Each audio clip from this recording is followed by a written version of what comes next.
ఓం శ్రీ గురుభ్యో నమ. ఓం శ్రీ మాత్రే నమ.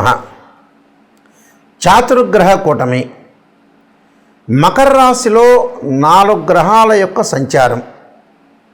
అందులో ప్రత్యేకంగా ప్రధానంగా రవి బుధుల యొక్క కలయిక, శుక్రకుజుల యొక్క కలయిక.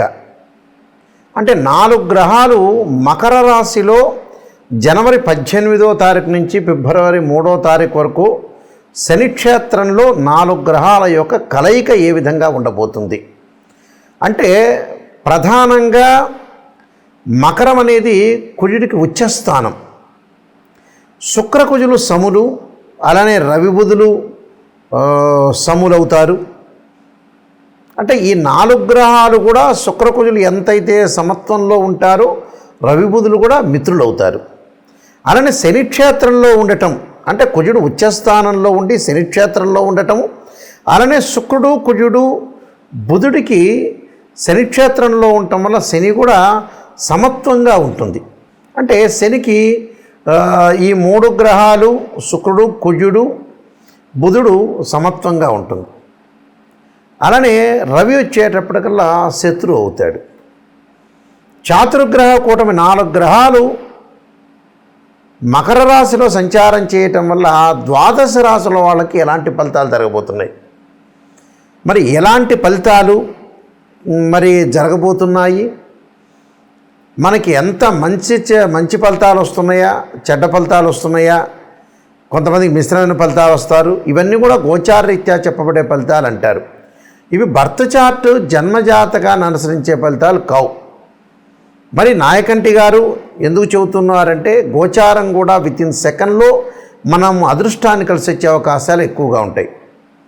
అంటే మనం ఎంత కృషి చేసినా కూడా కొంత వితిన్ సెకండ్లో అదృష్టం కలిసి రావాలంటే గోచారం అనేది చాలా ఇంపార్టెంట్.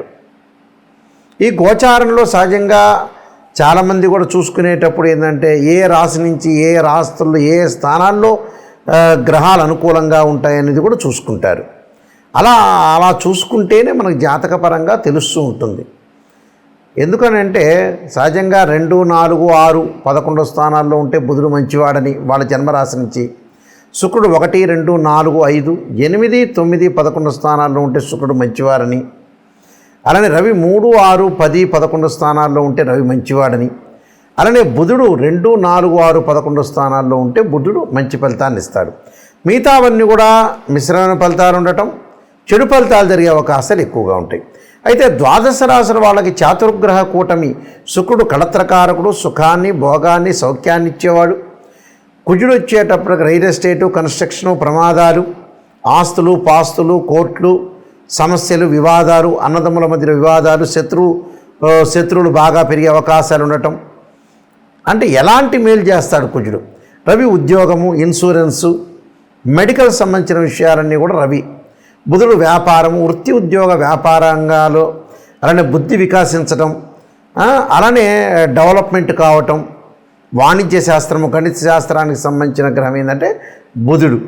కాబట్టి ఈ 4 గ్రహాలు మకర రాశిలో సంచారం చేయటం వల్ల 12 రాశుల వాళ్ళకి ఎలాంటి ఫలితాలు జరుగుతున్నాయో ఒక్కసారి తెలుసుకుందాం. తులారాశి వాళ్ళకి చాతుర్గ్రహ కూటం వల్ల ఎలాంటి ఫలితాలు జరగబోతున్నాయి? రవి బుధ శుక్ర కుజులు మకర రాశిలో సంచారం చేయటం వల్ల శుక్రుని వల్ల ప్రధానంగా వివాహానికి సంబంధించిన విషయాలు, మంచి సంబంధము, మంచి సుసంపన్నమైన కుటుంబం నుంచి మంచి అమ్మాయి వచ్చే అవకాశాలు ఎక్కువ ఉంటాయి.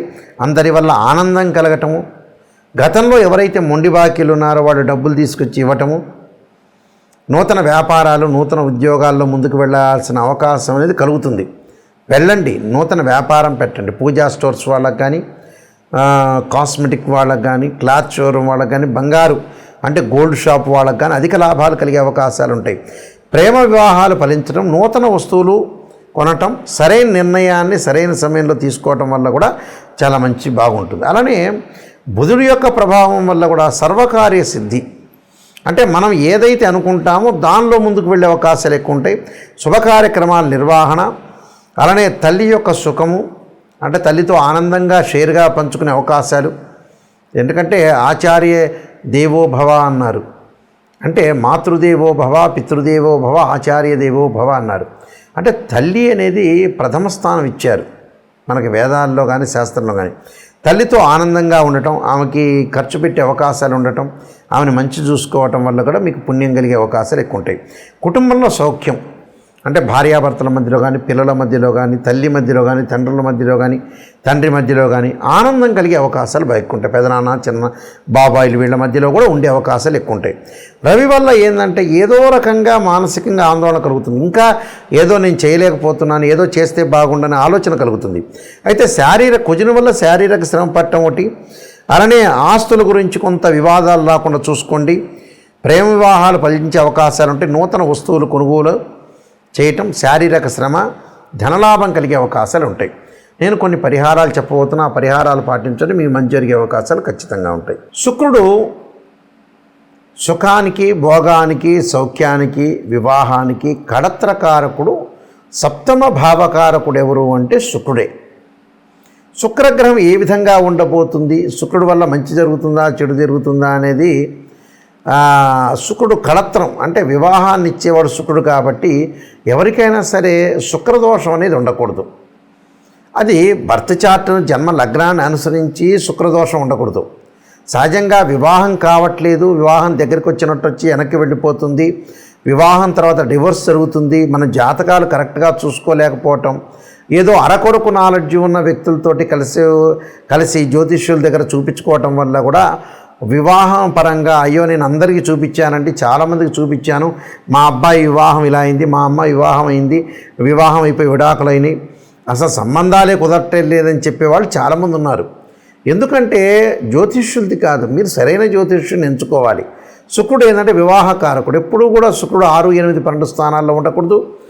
శుక్రుడు అశ్విని, మఖ, మూల, ఆరుద్ర, స్వాతి, శతభిషము, అలానే ప్రత్యేకంగా పుష్యమి, అనురాధ, ఉత్తరాభాద్ర నక్షత్రంలో ఉండకూడదు.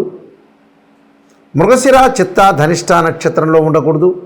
శుక్రుడు జన్మలగ్నం నుంచి 6, 8, 12 స్థానాల్లో ఉండకూడదు.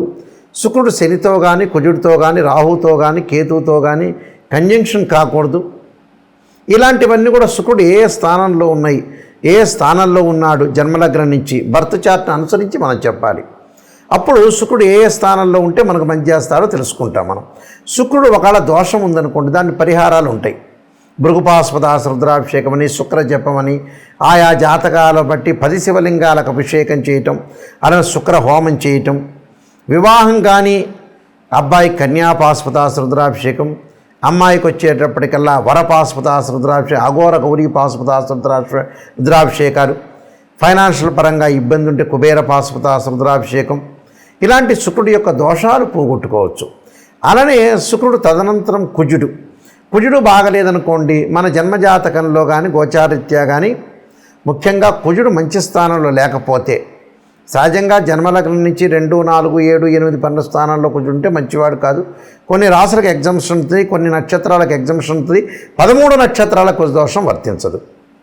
భయపడాల్సిన పని లేదు. ప్రమాదాలు జరుగుతున్నా, కోర్టు సమస్యలు కానీ, వివాహం ఆలస్యం జరుగుతున్నా, అలానే పొలాల గురించి కానీ, ఆస్తుల గురించి కానీ, అన్నదమ్ముల మధ్యలో సఖ్యత, కోర్టు సమస్యలు, ఇలాంటివన్నీ కూడా కుజుడు సంబంధించిన కారకత్వాల్లో చెప్పబడింది. ఈ కుజదోషం ఉందనుకోండి, ఉదాహరణకి జాతకపరంగా కానీ కుజుడు బాగలేకపోవటం, కుజుడు సహజంగా 6వ స్థానంలో ఉండకూడదు, రోగస్థానం అంటాం, 8వ స్థానంలో ఉండకూడదు, 12వ స్థానంలో ఉండకూడదు. అంటే ఒక్కొక్క ఫలితం ఒక్కో రకంగా ఇస్తారు. ఏంది గురువుగారు కుజుడు అన్ని స్థానాల్లో చెడ్డవాడు అనేది కాదు. కొన్ని స్థానాల్లో మంచివాడు, కొన్ని స్థానాల్లో చెడ్డవాడు, కొన్ని స్థానాల్లో మంచి ఫలితాన్ని ఇస్తాడు, కొన్నిసార్లు చెడ్డ ఫలితాన్ని ఇస్తాడు. కొంతమంది ఎగ్జామ్షన్ కూడా ఉంటుంది, భయపడాల్సిన పని లేదు. దానికి అంగారక పాశుపతాస రుద్రాభిషేకం, సుబ్రహ్మణ్య స్వామి ఆరాధన, సుబ్రహ్మణ్య స్వామి అష్టకం చదువుకోవాలి. అలానే జాతకాన్ని చూసుకోవాలి, బర్త్ చార్ట్లో ఏ విధంగా ఉందో చూసుకుని మనం అనాలిసిస్ చేయాలి. ఇది ఫస్ట్ పాయింట్. అలానే బుధుడు వ్యాపారపరంగా ఉండేవాడు.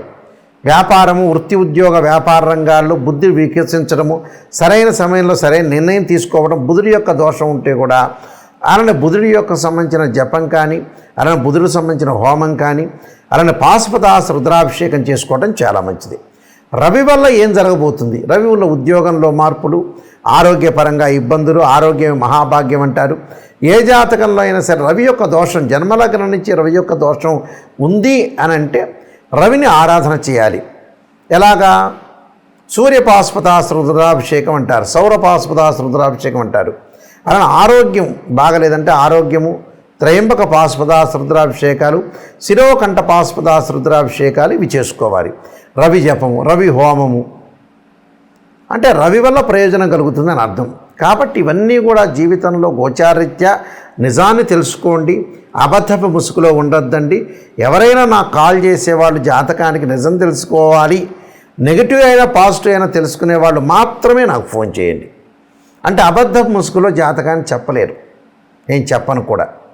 అందువల్ల నేను నెంబర్ ఆఫ్ బుక్స్ రాసిన రాజమండ్రి మోహన్ పబ్లికేషన్ వాళ్ళకి కాలసర్పయోగము, కాలసర్పయోగ చంద్రిక, రాహుకేతువులు, ఛాయాగ్రహాలు, అలానే వివాహ మార్తాండము, జాతక చంద్రిక, స్వప్నశాస్త్ర ఫలదీపిక, అలానే బృహత్ పరిహార సింధు, అలానే సర్వదేవతా గోత్రులు పార్ట్ 1, పార్ట్ 2, పుత్రగణపతి వ్రతము, ఇలానే ప్రిడిక్షన్ ఆఫ్ ఆస్ట్రాలజీ, ఇలాంటి నెంబర్ ఆఫ్ తెలుగు ఇంగ్లీష్లో నేను చాలా నెంబర్ ఆఫ్ బుక్స్ రాశాను.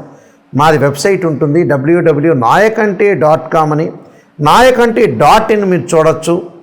ప్రతిదాని కూడా సమస్య పరిష్కారం ఉంటుంది, ఆ సమస్యను మీరు బాధపడాల్సిన పని లేదు. నాయకంటి మల్లికార్జున శర్మ బుక్స్ అని కొడితే వస్తుంది మీకు. ఎవరైనా సరే జాతకాన్ని క్లియర్గా చెప్పించుకోదలుచుకున్న వ్యక్తులు నా నెంబర్ స్క్రోల్ అవుతుందో ఆ నెంబర్కి మీరు ఫోన్ చేయొచ్చు, డైరెక్ట్గా ఆ నెంబర్ నా దగ్గరికి వస్తుంది. అందువల్ల ఏమీ ఆలోచన చేయాల్సిన పని లేదు. ప్రతి పనిని కూడా మనం లైఫ్లో సాధించాలంటే మన చేతుల్లోనే ఉంటుంది. మంచి చెడు అనేది ఎప్పుడు కూడా మన చేతుల్లోనే ఉంటుంది. ఖచ్చితంగా జాతకాన్ని తెలుసుకొని ముందుకెళ్తే లైఫ్లో ఏ వృత్తి చేయాలి, ఎలా డెవలప్మెంట్ చెందాలి, ఫైనాన్షియల్ పరంగా ఎలాంటి ప్రాబ్లమ్స్ వస్తున్నాయి, వివాహపరంగా ఎలాంటిది, ఆరోగ్యపరంగా కానీ, కోర్టు సమస్యలు కానీ, వివాదాలు కానీ, ఆర్గ్యుమెంట్స్, ఇవన్నీ కూడా గ్రహాల యొక్క ప్రభావంతో ముడిపడి ఉన్నాయి. జాతకాన్ని మనం చూసుకున్నాం అనుకోండి, ఒక్కసారి చూసుకొని ముందుగా జాతకపరంగా వెళ్ళామంటే ఖచ్చితమైన నిర్ణయం తీసుకోవచ్చు.